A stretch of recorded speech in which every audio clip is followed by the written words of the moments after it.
Muy buenas, estimados y estimadas, sean bienvenidos una vez más a Repasamos. Mi nombre es Santiago y acá estamos. Continuamos con Financiero 1. Damas, caballeros, tomen asiento. Poca intro para hoy porque así sacamos tema como pancito caliente. ¿Te parece? Prepárate, cafecito, matecito, lo que quieras y escúchame. Vamos a darle. Habíamos quedado el día de hoy también, sí, porque acaba de salir. En cuanto a principios puntualmente de esta actividad financiera, vimos que habían dos teorías. Vimos que estaba por un lado la de Valdés Costa, la cual hacía alusión a tres elementos: la contraprestación, el beneficio y la capacidad contributiva. Y después aquella tesis a la que adhiere Blanco, que solamente nos encontramos con dos elementos, que sería el beneficio y la capacidad contributiva. Comencemos a ver el principio de contraprestación, que es el principio que decide básicamente entre las teorías.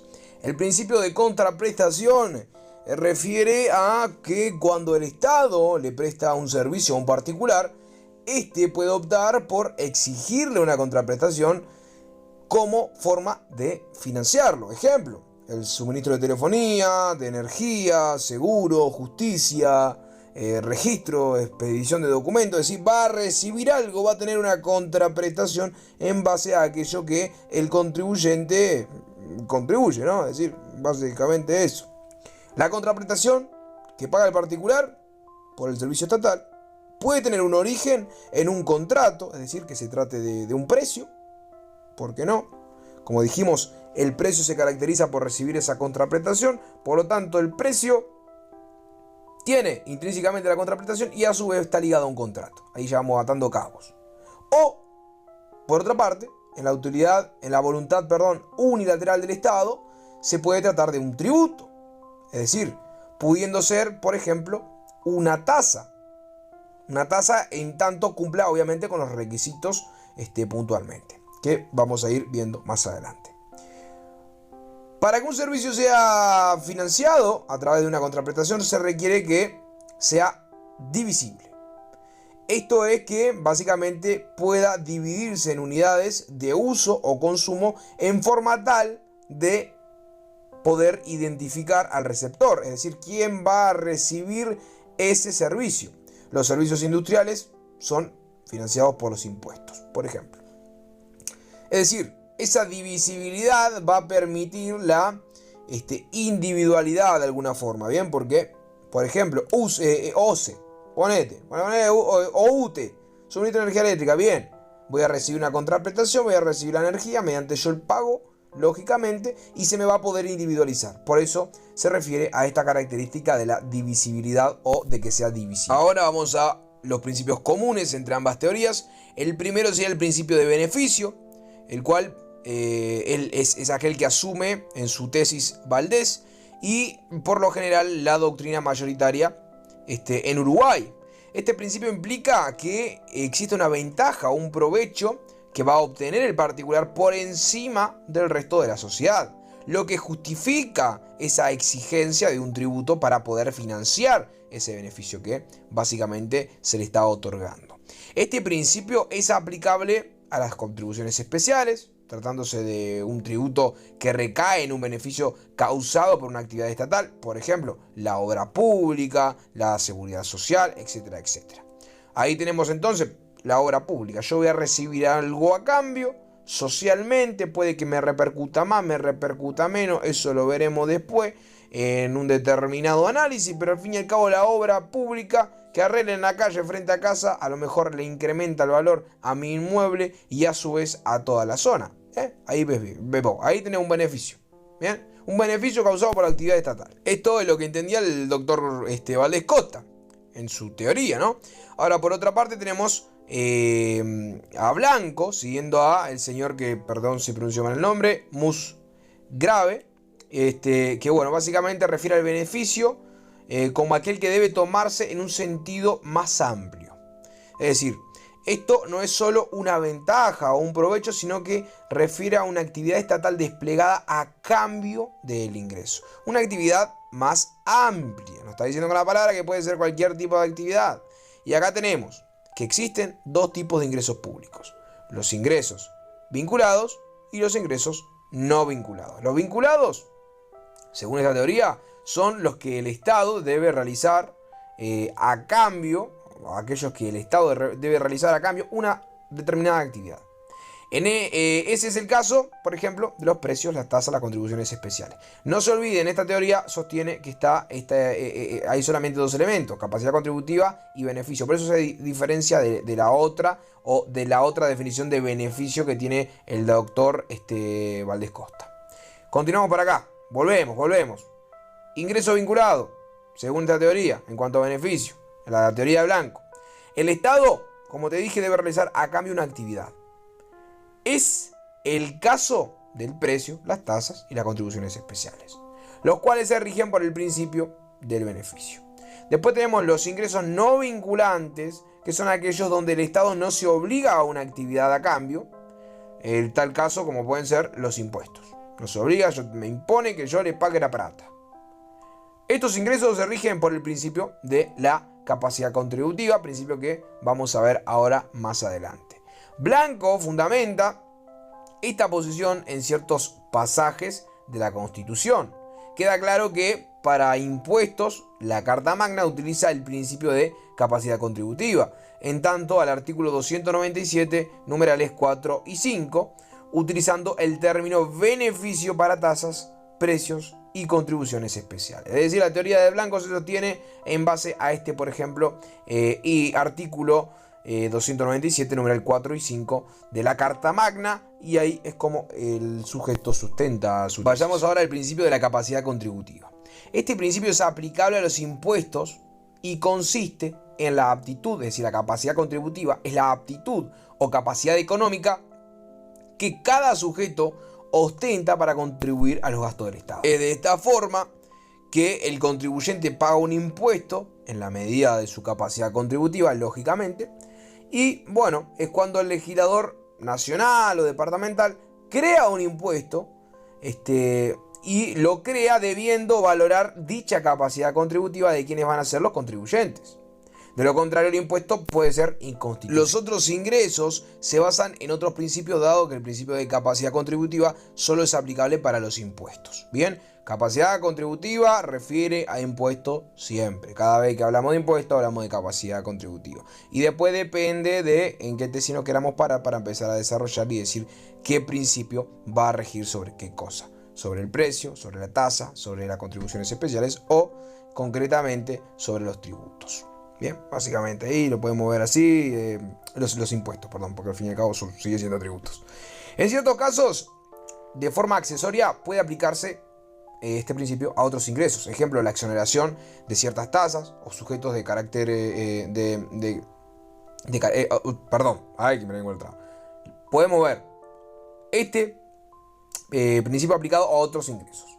Ejemplo, la exoneración de ciertas tasas, es decir, la exoneración del pago de ciertas tasas, o la exoneración a sujetos carentes de recursos. Ahora sí, mi rey. Ahora, dicha capacidad contributiva va a tener dos elementos o dos aspectos que van a ser propios de ella.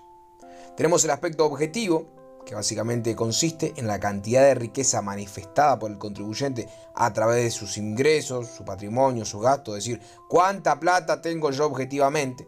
Y después tenemos un aspecto subjetivo, el cual se va a referir a la cantidad de riqueza atendiendo a la situación personal del contribuyente, contemplando sus gastos personales y familiares. Básicamente es ver cuánta plata tengo desde otra perspectiva. Acá, posible pregunta de múltiple opción, posible pregunta a desarrollar no creo, pero de múltiple opción sí.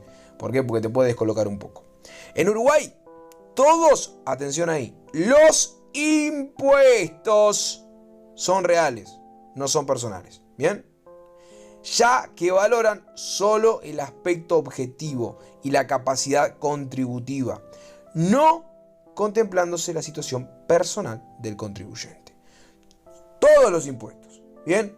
Impuestos, porque no hay que confundir con tributos. Tributo real y tributo personal.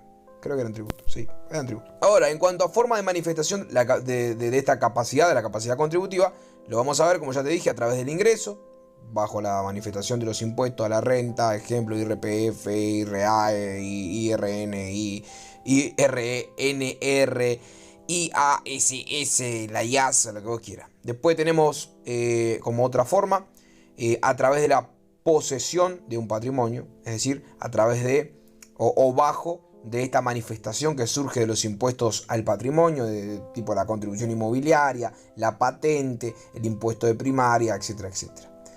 Y después tenemos en tercer lugar a través del gasto o consumo. Y acá vamos a revelar nuestros datos en base al consumo de, por ejemplo, el IVA, IMESI, etcétera, etcétera. Bien, como se pueden imaginar, este principio de la capacidad contributiva da mucho de qué hablar. Y bueno, ¿cuál es la recepción de este principio en nuestro derecho, en el derecho uruguayo? Bueno, nuestra Constitución no recepciona expresamente este principio, no nos habla expresamente de la capacidad contributiva.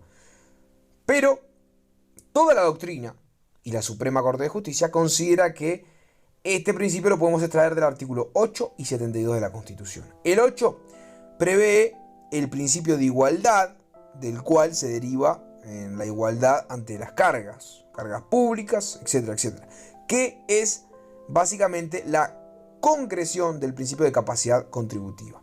Así, cuando se está ante capacidades contributivas similares, la ley debe dispensar el mismo tratamiento tributario, es decir, una equidad horizontal.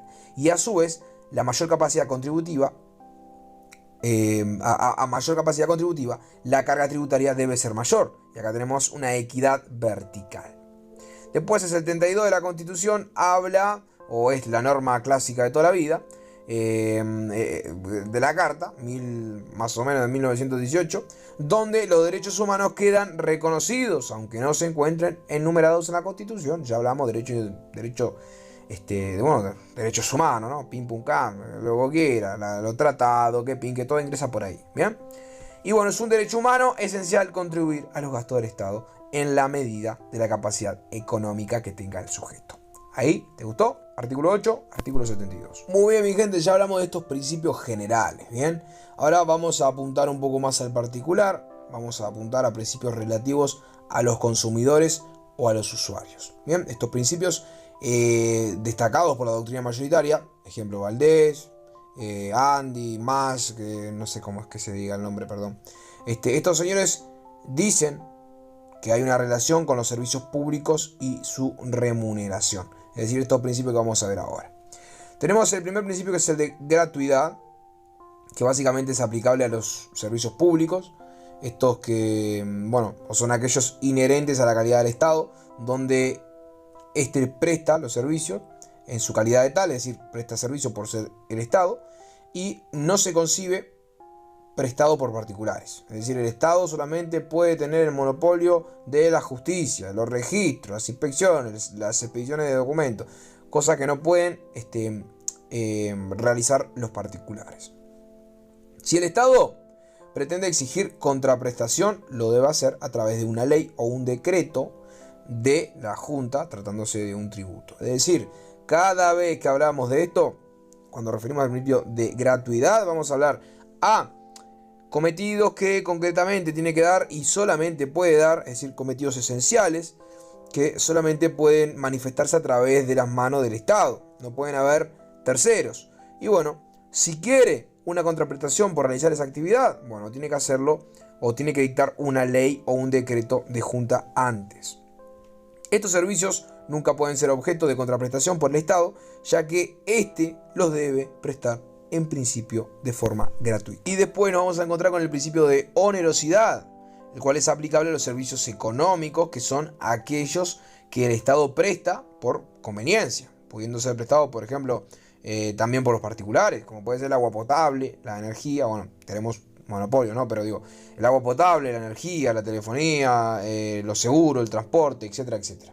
Ahí sí pueden bailar los terceros, y estos servicios son los únicos que pueden generar precios, ya que el Estado es libre para contratar. En cuanto a estos principios que estamos mencionando, tenemos la posición de Branco, que Branco dice que no existen, es decir, considera la inexistencia de estos principios en la Constitución, ya que en ningún pasaje de la Carta los recepciona, incluso en ciertos casos prevé la onerosidad de los servicios jurídicos en el 254 y la gratuidad de los servicios económicos en el 44, 46 y 71. Y bien, mi gente, este fue el capitulito por el día de hoy. Vamos a dejarlo por acá, vamos a verlo más adelante, vamos a continuar con los precios financieros concretamente.